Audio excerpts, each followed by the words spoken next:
Okay, so I hope everyone has been enjoying the Mad PD that's been going on all day today and all the awesome educators. You've been kind of taking in all of their information. It's been a great day and a long day for some great information to bring back into your classroom and just personally and professionally for yourself as well.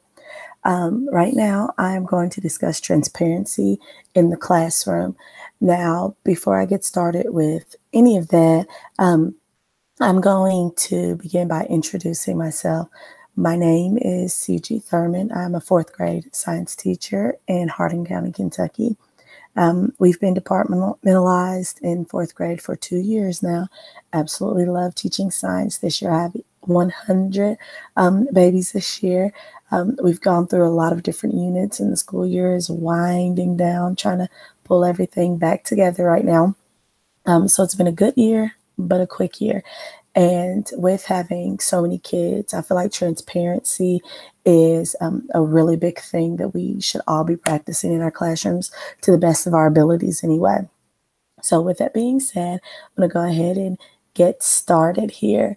Um, in my classroom, I speak of transparency in a way to foster safe and thriving classroom learning environments. I mean, safe to the effect of students aren't afraid to share their views or ask questions or answer questions, any of that. The students are ready and willing to participate in class. Of course, you're always going to have those shy ones, but that has nothing to do with them being a little anxious in trying to participate in the class discussion. It's something within them. They're just a little shy to share. So here's what I mean by that. I make sure that my students get a little piece of me all the time. What that means is I eat lunch with them daily. I speak to them in the hallway. At recess time, we play games. We talk about the things that we like and things that we don't like. We discuss our interests. They ask me questions about when they do something that are the same thing in fourth grade. And if I remember, I tell them. But within the classroom, we discuss things such as if you have a question, there's no such thing as a silly or a stupid question. The only silly question is one that you don't ask because it's one you never get the answer to. So when the students are asking questions in my classroom and it comes to that point where they ask one of those questions that I don't have the answer to, instead of saying, oh, well, hold on, we'll get back to that, I just tell them, I don't have the answer to that. We can look it up together. We can see if we can figure it out. If you want to, you can look it up on your own and we can come together with the facts that we find. That type of transparency, it shows the students that we're real as their educators. We don't know everything. We don't have the solution to every problem that is placed before us. We are learning while they are learning. I often tell my students that I learn just as much from them, if not more, than they learn from me. That type of transparency. If I don't know an answer to something, I tell them I don't know the answer to that. If a student is in your classroom and they have a question about something that maybe is even outside of the realm of what you're working with, it's okay to tell them, I don't know. When I'm frustrated, I tell my students, oh, Miss Thurman's a little frustrated. If I'm disappointed, I tell them I'm disappointed. If I'm excited, I'm excited. My students know that they can come to me at any time and discuss anything, whether it's academics or their personal lives. And I think that's where that transparency comes in at. You get so much more out of the students when they know that you are truly invested in them. And being open and honest with them is the first way to get them to realize that you are there for them. You are on their team. Um, just recently, we were working on an agriculture unit, and there was a short video clip sent by Kentucky Farm Bureau that our class watched, and there was a piece of farm equipment on the video. And they didn't say what type of farm equipment it was, but there were some students that was like, hey, Miss Thurman, what's that? What's that? So we stopped the clip and we looked at it, and I had to be honest with them and say, I have no idea what that is. We looked at the picture. Some of them had their Chromebooks, so they were looking up, seeing if they can find farm machinery that kind of look like that. So we kind of figured it out. We did end up figuring out what piece of machinery it was, and just small things like that. The students are more willing to come to you when they are struggling with something. Transparency in terms of allowing the students to teach you. We don't always have to be in control, as hard as that is. I worked with a small group of students with their math one day during what we call our enrichment block. And the students were working on some homework, and there were some that needed some help with some multiplication and some division. And there was a small group that I was working with multiplication. And they kept telling me about this turtle head strategy. And they kept saying the turtle head, the turtle head, the turtle head. But Miss Thurman, what about the turtle head? And I had to stop them and let them know I have no idea what you are talking about. And the students 100% appreciated it. And one of them was like, well, I'll show you how it works. I think I know how it works. So they kind of fed off of each other. They kind of taught me the turtle head method, which I knew what the turtle head method was. I just didn't call it that. And I let them know that. And it's just that feeling of, oh my goodness, we taught the teacher something. The teacher's not teaching us something. So they were more willing to learn. And we sat there and we laughed, and they had some fun with it as well. If your students are having fun because they feel safe with their teacher, you're going to get so much more out of them. The students are going to be willing to learn. They're going to be willing to put themselves out there. Of course, as I said earlier, you're always going to have those few that aren't going to get to that point. And it has nothing to do with you or me or us as educators. It has to do with them. They're just not comfortable yet with opening up.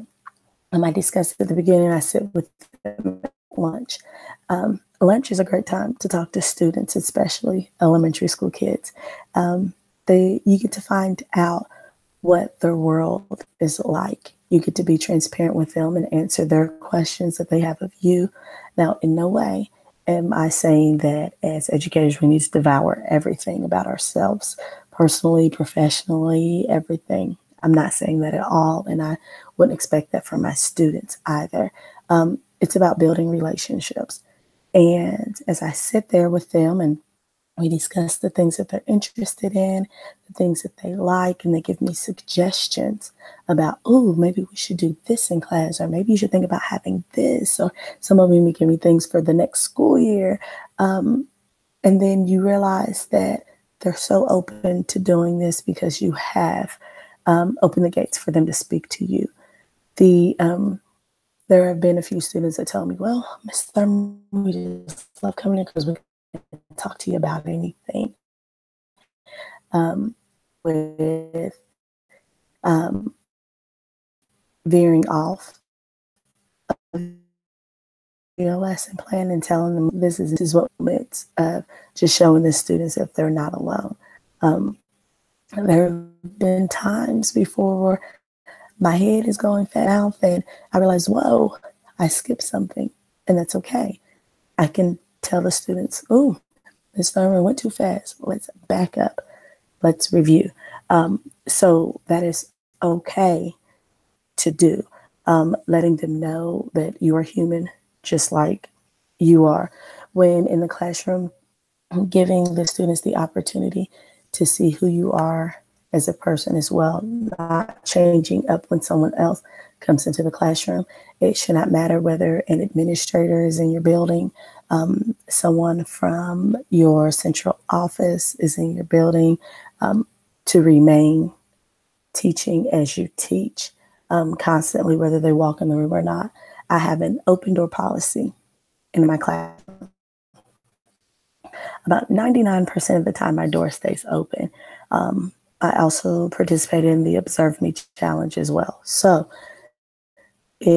anytime someone can walk into the classroom, observe whatever it is that I'm doing in the classroom, and take any notes or anything that they like, and then give me back that feedback.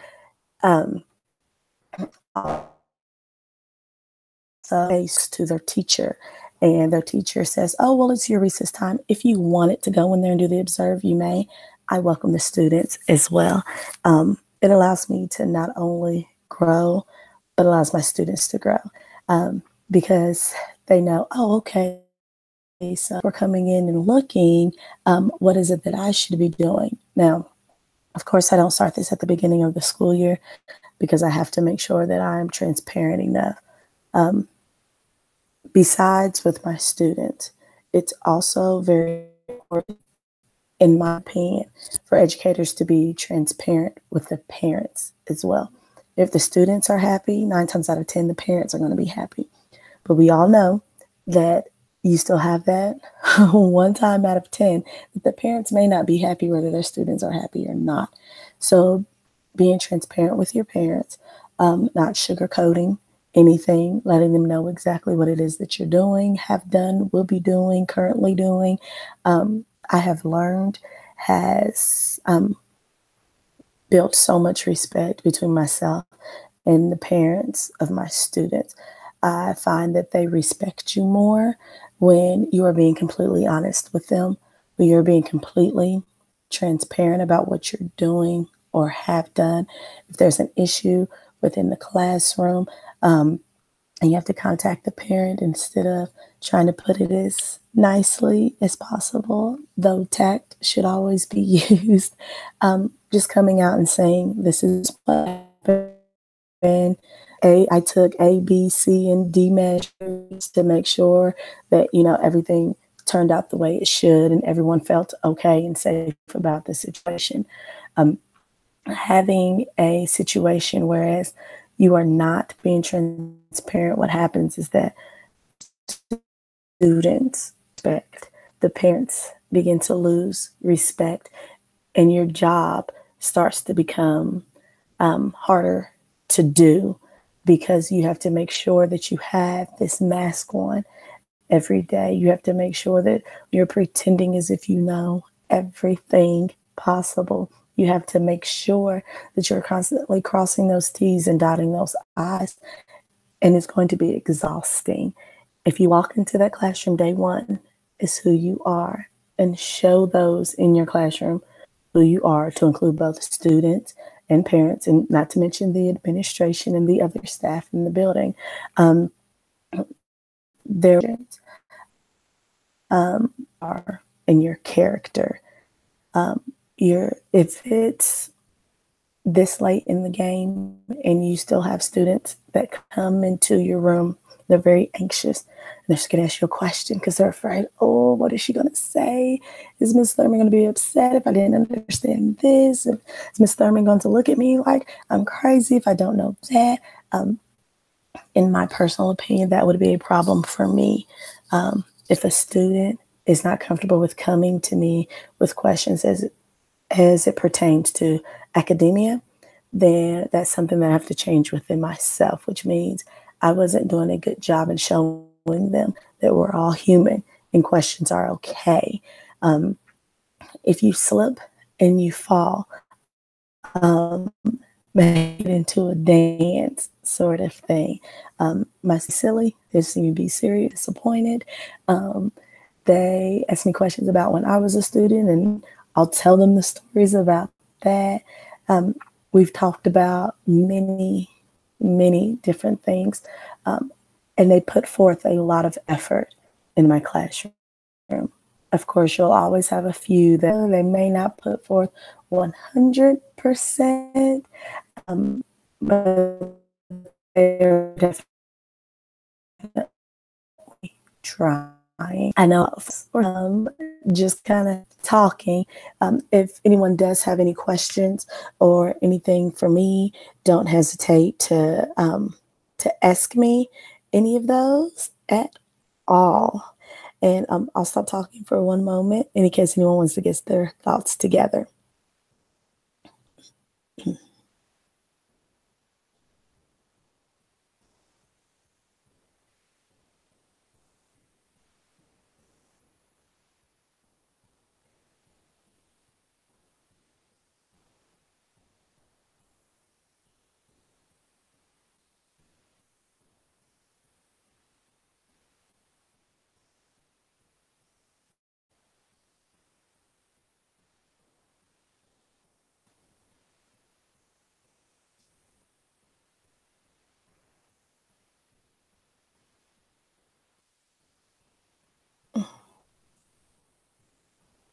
Oh, thanks, Sarah, for agreeing with me.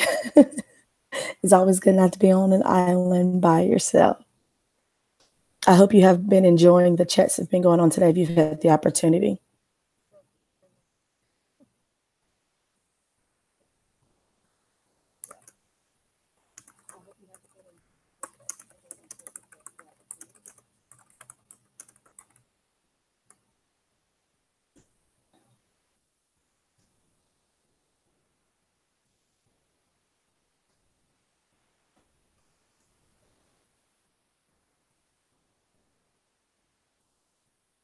Oh, I love that. Failing on purpose so you can see how they respond. I think that is absolutely a wonderful idea. I feel like in so many occasions, the students don't get to see it as much as what they want to. So, purposefully failing so the students can see it opens up so much. Awesome.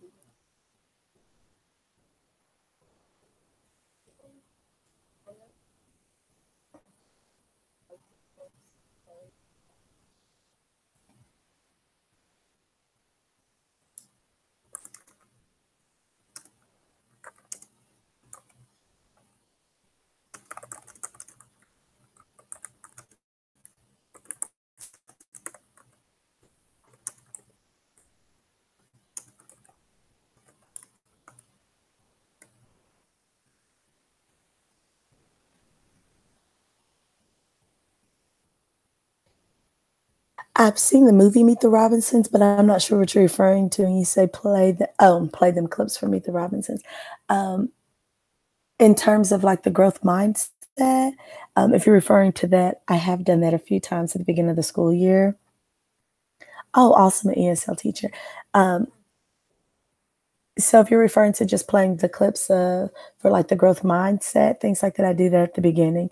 Um, the kids seem to love it because most of them have seen Meet the Robinsons, especially the scene where they're at the dinner table and everything goes awry and crazy, and he thinks that he's a failure, and they're all kind of building him up, saying how awesome and cool everything was. Yeah, I love it.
Um, well, first of all, congrats about your interview, even though you did not make it. Um, I think that's great, especially something so large. It's not just like their math problem or something else. Um, and just to let the students know that it's okay, because so often they think of us failing just like in, oh, that math problem, the answer is wrong, or oh, your grammar is incorrect. But something so large as the VIP kid teacher, um, it helps them to see, oh, I did, but it's okay, or I wasn't student of the month, okay. Again, for your interview, hopefully next time around you can nail that. Um, and the VIP teacher, see, oh, I did, but it's okay, or my, okay. Um, again, for your interview, hopefully next time around you can nail that.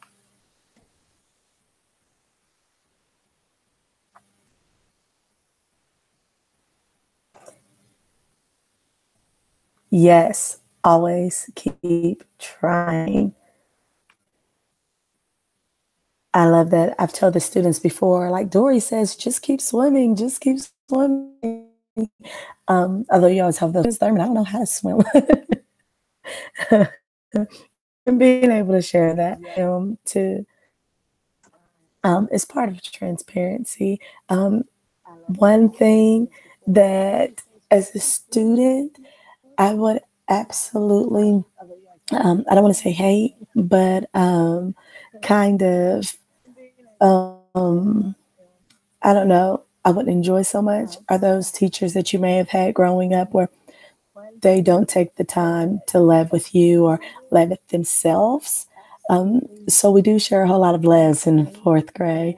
I get a lot of questions where it may not pertain to anything that we are learning. And you always ask a question because you always know that kid. Does this pertain to what we're learning? Or is this something that can wait one moment while I finish this up? And they're always like, no, it pertains to this. And it'll be something so off kilter. And the whole class would laugh. And being able to laugh along with them and then pull it back together. I mean, it's okay to show them that we can be silly too, not just that we have those failures, but that we can live with them, that we can have fun with them as well. Um, and also being able to show them that although we're having fun and we can laugh and we can share, we're still the adult, we're still the teacher, we're not their BFFs, but they're comfortable enough with us. Um, I have a couple of students that have told me, well, Miss Thurman, you're my mom while I'm here at school, right? Because you take care of me and you make sure everything is okay with me, right? And I always tell them, of course. I have over 600 kids, and we laugh and joke about, "Who? That's a lot of kids to take care of," you know. But just being there for them and being transparent in the fact, and that's why I always tell them, if I have to get on you, it's because I love you. So if I tell you I'm disappointed in you, but I know you can do better than what you're doing and you can be that awesome student that I know you can be, it's because I do care about you. Um, Plus the fact that my students always tell me that they know what I'm thinking or how I'm feeling by my face because my face tells a lot. My face will say everything I need to say before my mouth does a lot of the times, which can sometimes get me in trouble.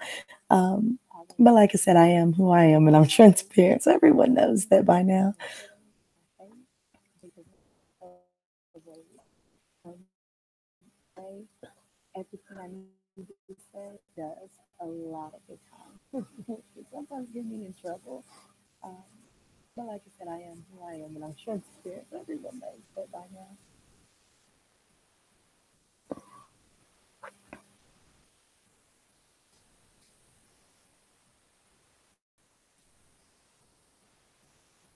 I love walking into the different classrooms. We do something called walkthroughs in our building and in our county. And I love walking in the classrooms and seeing the teachers having fun with the students while they're learning, or when they kind of get tripped up on something and they just kind of go with the flow and tell the students, hey, we all make mistakes.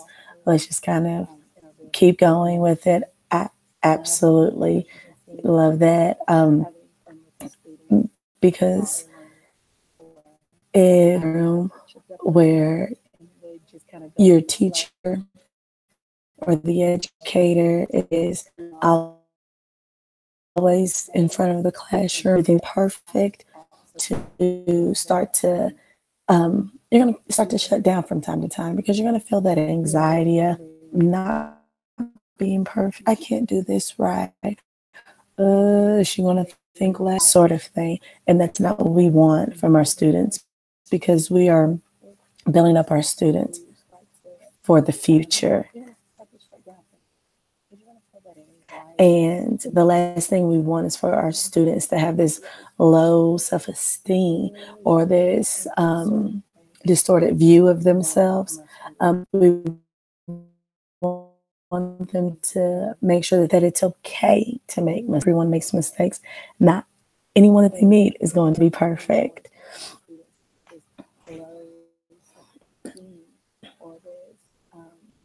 Distorted view of themselves. We want them to make sure that it's okay. And everyone, not anyone that you meet is going to be perfect.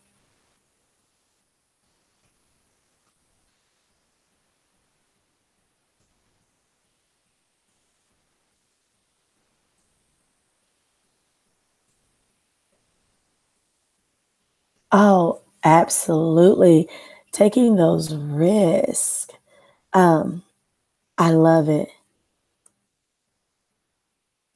And I know that that is one of the many things that makes you that awesome teacher, that awesome nominee, is because you allow them to do things like that. Um, I love it. And I know that that is one of the things that makes you that awesome teacher, that awesome nominee, is because you allow them to do things like that. Yeah, I feel like if so many more were willing to take risks and allow their students to take risks instead of being in control of everything, just kind of letting them go with it and seeing if they fail and telling them it's okay. Okay. I feel like that um, our education would evolve so much more than what it has already. I know it's hard to kind of let go of that, kind of veer off of what you think that they should be doing or what should be right. Um, it's one of the reasons why I absolutely love engineering design and STEM in my classroom, because I'm constantly telling them, I don't know the answer to that.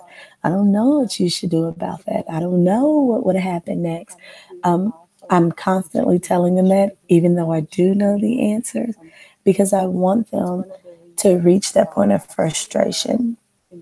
And I tell them, if you're not just a little bit frustrated sometime in my classroom, then you're not learning. Of course, at the end, you always have the opportunity to tell them, oh, well, maybe you should have tried this, or maybe you should have tried that. But the students are learning and they're taking risk instead of us doing that, kind of like that old school textbook, paper, pencil sort of thing, where this is the right answer, this is the wrong answer. If you're wrong, you're wrong. You know, if you're right, you're right, sort of thing. Allows them to experience failure. If our students never experience failure or see us fail, I can only imagine what their mindset would be. This is the wrong. If you're wrong, you're wrong. You know, if you're right, you're right, sort of thing. Allows them to experience failure. If our students never experience failure, I definitely believe in the whole not everyone gets a cookie sort of thing. And it really came to life when I visited RCA, that Ron Clark Academy. He talked about the section in his book, which I've read so many times. I don't know how many times, about how every kid doesn't get a cookie. Every kid doesn't get a blue ribbon for participating, because what we start doing is building our students up for that entitlement where we should get something for everything, or even if we do fail, this is what should happen. Um, so showing the students that, oh, look, Miss Thurman didn't get this all because someone else got something, or you didn't get it because this person right here got something. I think that in building those relationships allows that to be a much softer blow for students, because they know, okay, well, Miss Thurman or whomever my teacher is, okay, they're helping me right now. I may be upset at them for a moment. I may not like them too much right now, but they see that me telling them they can do it And what they're giving to me, I will not accept because it's not their best or what I like to call a hot mess. Um, they know that I am just pushing them to be their very best. Yes, putting forth no effort and getting the same reward, 100% against that. Um, we need to develop that work ethic with our students. Um, I know I wouldn't accept it for myself, so I'm not going to accept it from them, and vice versa. I am not going to um, require something from my students that I wouldn't require for myself. Absolutely. I know I wouldn't accept it for myself, so I'm not going to accept it from them, and vice versa. I am not going to um, require something from my students that I wouldn't require. And I am looking down at the time by quick. Um, well, my session was from 8 to 8:30, and currently it's 8:31. So thank you, Sarah, for all of your input. Thank you, those that are watching.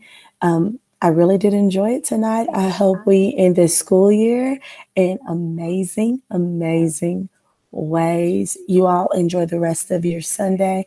Have an awesome week and keep being wonderful, motivating educators. Um, I really did enjoy it tonight. I hope we end this school year in amazing, amazing way. You all enjoy the rest of your Sunday. Have an awesome